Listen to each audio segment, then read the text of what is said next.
का? योग्य आहे का?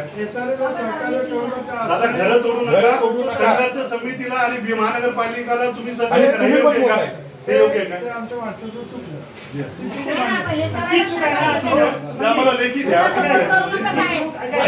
डॉक्टर बाबासाहेब आंबेडकरांचा हमसे जो टकराएगा, हमसे जो टकराएगा, डॉक्टर बाबासाहेब आंबेडकरांचा. आज आम्ही सिद्धार्थ कॉलनीतील आमची सर्व घरधारक आणि कार्यकर्ते आज आम्ही इथे 500 घरं आम्ही तोडलेले.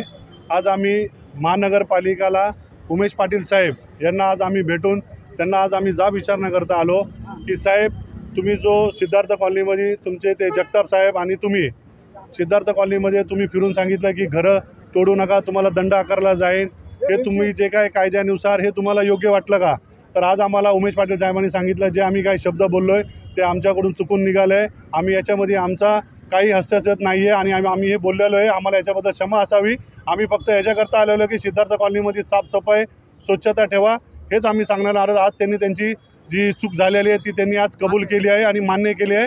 हाच आमचा सिद्धार्थ कॉलनीचा घरधारकांचा आणि कार्यकर्त्यांचा विजय आहे आणि आम्हाला आमच्या घरापासून कोणीही वंचित ठेवू शकत नाही. हे महानगरपालिका असू दे का, लोकप्रतिनिधी असू दे का, ह्या जगातला किती मोठा असू दे, ही जी योजना आहे ही CM मुख्यमंत्री देवेंद्रजी फडणवीस साहेब यांनी ही मुंबईमध्ये आणि ह्या योजनेमध्ये त्यांचं सर्वात मोठे सहकार्य आहे की मुंबई मुक्त करा.